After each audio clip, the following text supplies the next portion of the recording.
bienvenue sur Marelle de Quartier, le podcast. Aujourd'hui, nous recevons Jean-Christophe Tixier, auteur de romans. Nous sommes à la bibliothèque de Montrepas, dans le cadre du festival Route des Livres. Bonjour, tu peux te présenter? Bonjour. Effectivement, je m'appelle Jean-Christophe Tixier et je suis auteur. Je ne sais pas si vous savez ce qu'est un auteur. Parfois on dit écrivain aussi. Parce qu'il faut bien comprendre que écrire, c'est raconter quelque chose. Et donc, toi, tu peux pas raconter un livre que t'as pas lu. Tu peux pas raconter un film que t'as pas vu. Moi, je peux pas écrire et raconter une histoire que je connais pas. Donc, avant d'écrire, il va falloir que j'invente l'histoire. Donc, en fait, mon métier consiste à me lever le matin pour trouver des idées, inventer des personnages, inventer une histoire. Et quand l'histoire est claire dans ma tête, quand je connais les personnages, les lieux, tout ce qui va se passer, je vais pouvoir attraper mon ordinateur pour raconter l'histoire. Voilà, c'est ça mon métier. Alors apparemment, il y a plein de questions. Combien de collections de livres as-tu écrit? Alors moi, j'écris pas que des livres. J'écris des livres, bien sûr, pour les plus jeunes que vous, pour les adolescents. J'écris aussi pour les adultes. J'écris des textes qui sont ensuite illustrés et qui deviennent des bandes dessinées. Et puis j'ai écrit des textes qui ont été joués par des acteurs, parce qu'à un moment donné, j'ai travaillé pour une radio qui s'appelle France Inter. Et j'écrivais des dialogues qui étaient joués par des acteurs. Et donc, je crois qu'en tout, il doit y avoir entre 40 et 50 textes qui ont été soit joués, soit qui sont devenus des livres. Quel est ton livre préféré? J'en ai pas de préféré. Je crois que j'ai tous aimé les écrire. Toi, j'imagine que t'aimes pas aller dans un lieu où tu te sens pas bien. Ou aller voir des gens que t'aimes pas trop. Moi, j'ai pas envie d'écrire une histoire dans laquelle je me sens pas bien, avec des personnages que j'aime pas trop. Donc, à chaque fois que je démarre un livre, c'est que j'ai envie d'être avec ces personnages et j'ai envie de raconter leur histoire. Donc, ce sont tous mes préférés. Surtout que ça prend beaucoup de temps pour écrire un livre. Ça prend un certain nombre de mois, donc j'ai pas envie de m'embêter pendant des mois à être avec des personnages que j'aime pas trop. Pourquoi tu n'écris pas des livres de Max et Lily? Ça, c'est une bonne question. Parce que c'est pas moi qui ai inventé les personnages de Max et Lily. Je suis pas l'auteur de Max et Lily. Moi, j'ai inventé d'autres personnages. J'ai inventé des personnages qui s'appellent Tim, qui s'appellent Léa, qui s'appellent Alex, qui s'appellent Louane, qui s'appellent César, qui s'appellent... je pourrais te faire une liste très longue de tous les personnages, mais il n'y a pas Max et Lily. Parce que Max et Lily, ce sont des auteurs qui ont inventé ces personnages-là, et donc à chaque fois, ils écrivent une nouvelle aventure. Mais c'est pas moi. Tu aimes Max et Lily? T'en as lu? Ah ouais? Et vous en avez lu beaucoup? C'est super. Et alors, il y en a de nouveaux qui vont sortir? Tu sais pas? On va croiser les doigts pour qu'il y en ait des nouveaux, comme ça vous pourrez découvrir de nouvelles aventures. Mais ce n'est pas moi. Je suis désolé. Comment faites-vous pour inventer des histoires? Ça c'est une question importante, ça. Comment je fais pour inventer des histoires? Alors il faut une idée au départ. Et une idée, toutes les idées, en fait, elles commencent par « et si ». Et si une soucoupe volante atterrissait? Non, là, juste sur le parking. On peut démarrer une histoire avec ça. Et si le personnage qui est sur ton sweatshirt, là, à vélo, se mettait à exister et puis venait faire un tas de figures à l'intérieur de la médiathèque? Qu'est-ce qui se passerait? Et si Max et Lily venaient nous rendre visite? On pourrait imaginer une histoire. En fait, toutes les histoires commencent par « et si ». Et après, mon travail, il va consister à aller explorer cette idée. Au début, je sais pas comment vont s'appeler les personnages, ce qui va se passer. Mais vous savez, on a tous un cerveau. Et je ne sais pas si ça vous est déjà arrivé, quand on ferme les yeux, on peut créer des images, on peut s'imaginer ailleurs, en train de faire autre chose. Moi, je passe beaucoup de temps, les yeux fermés, pour faire vivre mes personnages, les observer, leur faire vivre un tas de choses. Et puis à force, ça me donne des idées pour pouvoir écrire une histoire. C'est ça l'imagination. L'imagination, faut pas attendre que les idées viennent, faut aller les chercher. Et le moyen d'aller les chercher, c'est de partir dans l'imagination en fermant les yeux. Tu le fais, toi, de fermer les yeux de temps en temps pour imaginer des choses? Ouais. Voilà. Regarde, moi, je ferme les yeux, là. Allez, je suis parti au bord de la mer. Tu vois, en 3 secondes, on peut aller dans plein d'endroits. On peut faire ce qu'on veut. On peut aller dans le passé, on peut aller dans le futur. Il suffit de fermer les yeux.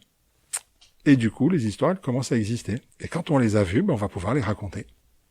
As-tu déjà entendu parler de Mortelle Adèle? Ah, la fameuse Mortelle Adèle. Elle a un foutu caractère, cette Mortelle Adèle. Bah oui, j'en ai entendu parler. Mais je crois que tout le monde en a entendu parler. Tu es fan? Oui. Bon, donc je suis tombé avec des fans de Mortelle Adèle. Oui, j'ai déjà entendu parler, j'en ai même lu, tu vois. Parce que j'aime bien lire ce que font les autres auteurs. Alors toi, quelle est ton histoire préférée de Mortelle Adèle?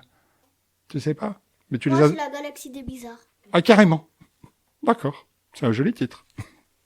Quelle histoire as-tu préféré écrire? Alors moi, j'ai envie de dire, ça va paraître bizarre, hein, mais l'histoire que je préfère écrire, c'est celle que j'ai pas encore écrite. C'est la prochaine. Ah ouais, t'as vu?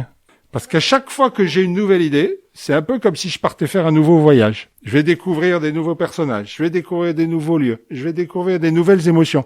T'imagines qu'on t'annonce là que tu vas partir faire un voyage, je sais pas, en Australie.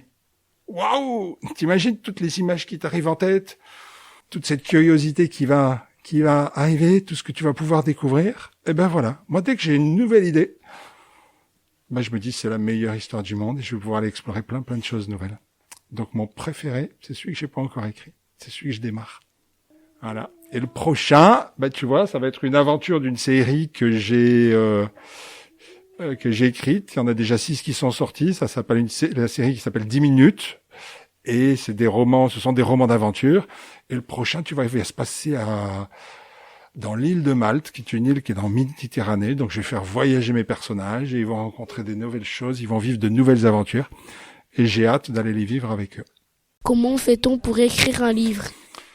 Ah, tu sais, alors moi j'écris pas un livre, hein, d'abord. J'écris une histoire.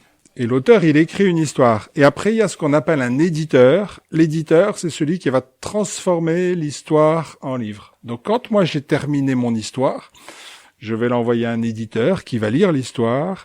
Et si cette histoire lui plaît, il transformera cette histoire en livre. Mais c'est pas toujours le cas. Parfois, j'envoie des textes et j'envoie des histoires. Et puis l'éditeur me dit, oh, on n'est pas convaincu. Et ça devient pas un livre par la suite. Voilà. Donc, l'auteur, il trouve l'idée, il écrit l'histoire, et après, donc, il y a l'éditeur qui va transformer l'histoire en livre. Ah, la question mystère. Est-ce que dans ton prochain album, tu peux t'inspirer de nous? Alors, c'est une bonne question. Avec quoi j'écris? Moi, j'écris avec tout ce que je vois, tout ce que j'entends et tout ce que j'observe. Pourquoi est-ce que je n'écrirais pas une histoire avec une jeune fille qui, dès qu'elle est derrière un micro, se transforme en Beyoncé, se met à chanter, se met à danser, et on la reconnaît plus d'un seul coup. Ça pourrait faire un bon début d'histoire, ça? Non? Fatoumata. En tout cas, ça pourrait faire un beau personnage. Donc voilà. Donc moi, j'ai 2 yeux, j'ai 2 oreilles, comme tout le monde, et j'observe, et je vois, et donc du coup, j'engrange des choses, et puis c'est ça qui me sert à écrire derrière. Donc le fait de vous rencontrer, ça pourra peut-être servir de début d'histoire. Ça fait un bon pitch, comme on appelle. Hein, le pitch, c'est le résumé de l'histoire, c'est la présentation de l'histoire. Bon, je vais y réfléchir. Hein. Je te garantis pas que je l'écrirai, mais je vais y réfléchir. Quel âge as-tu? J'ai 12 ans et demi quand j'écris un personnage qui a 12 ans et demi. J'en ai 17 quand mon personnage a 17 ans. J'en ai 50 quand mon personnage a 50 ans. En fait, quand on écrit, on se met dans la tête du personnage, donc il faut se mettre à la place du personnage, et donc il faut voir les choses comme le personnage. Donc j'ai l'âge des personnages que je suis en train d'écrire. Et donc dans la vraie vie, ça change tous les jours, parce que ça dépend qui je suis en train d'écrire. Qu'est-ce que ça fait d'être écrivain? Alors il se trouve que écrivain, pour moi, c'est une passion. Tu sais ce que c'est qu'une passion? C'est quelque chose qu'on aime faire. Et on aime tellement le faire que quand on passe 2-3 jours sans le faire, ça nous manque. C'est comme s'il y avait quelque chose qui est en train de brûler dedans, là, qui donne envie. T'as une passion, toi? Un sport? Une activité? Mais ça viendra peut-être. Moi, l'écriture, c'est ma passion. Donc, je suis très heureux de me lever tous les matins pour faire le métier que j'aime et puis pouvoir continuer à le faire tous les jours. Et quand je passe 2-3 jours sans écrire, ça me manque terriblement et je me dis vivement que je puisse me remettre à écrire. Quel genre d'histoire tu écris? Alors moi, j'ai pas un genre particulier parce que moi, ce que j'aime, c'est aller découvrir des choses nouvelles. Donc j'écris pour les plus petits que vous, j'écris pour les gens de votre âge, j'écris pour les plus grands, j'écris pour les adultes, j'écris des aventures historiques, j'écris des aventures qui se passent dans le futur, j'écris plein de genres en fait, j'écris des aventures fantastiques aussi. Et ce qui me plaît à chaque fois, c'est de partir, comme si je partais en voyage, comme je disais tout à l'heure, et découvrir des destinations nouvelles. Donc c'est découvrir des genres et des histoires différentes. Voilà. Moi, j'aimerais pas faire tout le temps la même chose et écrire tout le temps la même chose. Donc, ce que j'aime, c'est justement cette variété et d'aller écrire plein d'aventures différentes. Qui vous a appris à faire des livres? Ah, il n'y a pas d'école pour apprendre à faire des livres. Il n'y a pas d'école. Écrire une histoire, c'est faire vivre une histoire très fort dans sa tête et avoir envie de la partager avec d'autres. Donc, j'en connais qui ont fait plein d'études. J'en connais qui n'ont pas fait d'études du tout.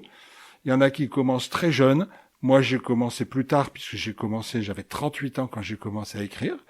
Mais je travaille avec une autrice qui s'appelle Manon Fargeton, qui, elle écrivait déjà quand elle était à l'école et quand elle était déjà au collège. Et elle est beaucoup plus jeune que moi, et elle a déjà écrit plein de romans. Donc, il n'y a pas d'école pour ça, pour devenir auteur. C'est juste imaginer des histoires et avoir envie de les partager avec d'autres. Donc personne m'a appris. J'ai appris tout seul. Ouais, c'était un jour où je m'ennuyais, et puis je me suis dit, tiens, il y a plein de mots, à une lettre près, ils se ressemblent. Et puis j'ai joué comme ça, puis je faisais des petits exercices comme ça, juste pour moi, en cherchant des mots qui se ressemblaient à une lettre près. Puis après je me dis, mais tiens, si on changeait une lettre à l'intérieur de chaque mot, est-ce que ça pourrait pas changer les objets, la nature des objets? Et c'est comme ça que j'ai démarré cette histoire-là. Est-ce que tu inventes une histoire tous les jours ou tout est déjà aspire d'un rêve? Ah, alors ça c'est une bonne question, parce qu'effectivement quand on rêve, il se passe plein de choses dans la tête. Alors ça m'arrive de temps en temps de me réveiller la nuit en me disant « Oh, j'ai une super idée ». Au début, qu'est-ce que je faisais? Je la notais. Et puis au réveil, je me disais « Oh, c'était ça la super idée ». En fait, quand on se réveille au milieu de la nuit, tu sais, des fois on a des angoisses, des fois on pense à des choses positives, et puis tout prend une dimension très très importante. Et puis quand on se réveille le matin, c'est un petit peu moins le cas. Je trouve que c'est pareil pour les idées. Donc non, ça m'est jamais arrivé d'écrire sur une idée à laquelle j'avais rêvé. Parce que j'ai pas rêvé d'une idée suffisamment intéressante. Puis tu sais, je crois que très souvent je me souviens pas de mes rêves le matin. Moi, c'est tous les jours comme ça. Tu t'en souviens pas? Ou tu t'en souviens bien? Jamais? Voilà, donc c'est difficile de trouver des idées dans les rêves, si on s'en souvient pas. Et si tu inventes une histoire que je te demande, parle-la, pop secrète. Alors tu as le titre, tu as le personnage, tu as le lieu avec la chambre, tu as le pouvoir magique, tu as les objets avec le micro magique. T'as tout pour écrire une histoire. Avec ça, on y va. Faut y aller. N'oublie jamais ça. Écrire, c'est raconter une histoire. Alors, on peut la raconter par oral, peut la raconter par écrit, on peut la raconter en chanson, on peut la raconter en dessin. Donc t'es pas obligé de l'écrire, cette histoire. Fais-en une BD, dessine-la, écris une poésie. Peux-tu nous lire un extrait de Paroles de sorcier? Ah, mais si vous voulez, avec plaisir. Mon extrait préféré. Alors, quel est mon extrait préféré? Moi, je trouve qu'une histoire, ça doit commencer par le début. Alors, moi, je vais plutôt vous lire le début. Je sais pas si on aura le temps. Mais au moins le chapitre 1, ça marche. Ou peut-être le chapitre 1 et le chapitre 2. Chapitre 1. Une disparition étonnante. Ce jour-là, en revenant de l'école, Mathias croisa une vache. Une belle grosse vache blanche avec des taches noires. Il aimait les vaches car c'était à ses yeux l'animal le plus pacifique. Quand il arriva à sa hauteur, elle disparut en un éclair. Mathias se figea d'étonnement. Comment un animal aussi énorme pouvait-il disparaître ainsi? Il se frotta longuement les yeux, puis il observa les alentours. Là, sur le sol, À l'endroit où se trouvait la vache quelques secondes plus tôt, il y avait une hache. Tout à coup, Mathias entendit un gros éclat de rire. Un peu plus loin, un homme se tenait devant un arbre. Il portait une cape bleue, un large chapeau pointu, bleu lui aussi. Ses grandes lunettes de soleil cachaient ses yeux et une interminable moustache s'enroulait sur ses joues. « C'est toi qui as fait ça ?» demanda Mathias. L'homme se redressa fièrement, puis il répondit avec un sourire malicieux. « Oui, c'est moi. Je suis sorcier. » Mathias ouvrit de grands yeux. C'était la première fois qu'il en voyait un. « Et quel est ton pouvoir ?» Le sorcier éclata de nouveau de rire et d'un geste montra la hache. « Mon pouvoir consiste à changer une lettre dans chaque mot, expliqua-t-il d'un ton mystérieux. « Je ne comprends pas, insista Mathias. Le sorcier se pencha vers lui et murmura à son oreille. « Cela me permet de changer le monde. » Le sorcier adressa un grand sourire à Mathias et poursuivit ses explications. « Pour cela, j'utilise une formule magique. N'existe que ce qui est nommé. Changeons une lettre par-ci, changeons une lettre par-là. La poule se transformera en boule, la grotte sera une crotte et la bave deviendra lave. » Maintenant, c'est à vous d'utiliser la formule magique pour inventer des nouveaux mots et des nouveaux objets. Peux-tu nous signer un autographe? Alors, tu sais que ça s'appelle pas un autographe. Ça s'appelle une dédicace. Quand un auteur marque un petit mot sur le livre, on appelle ça une dédicace. Mais c'est avec grand plaisir que je vais vous dédicacer le livre. Merci d'être venu à notre rencontre et de répondre à nos questions. Merci à vous d'avoir lu Paroles de sorcier. Merci à vous pour toutes ces questions. Merci! Merci à vous.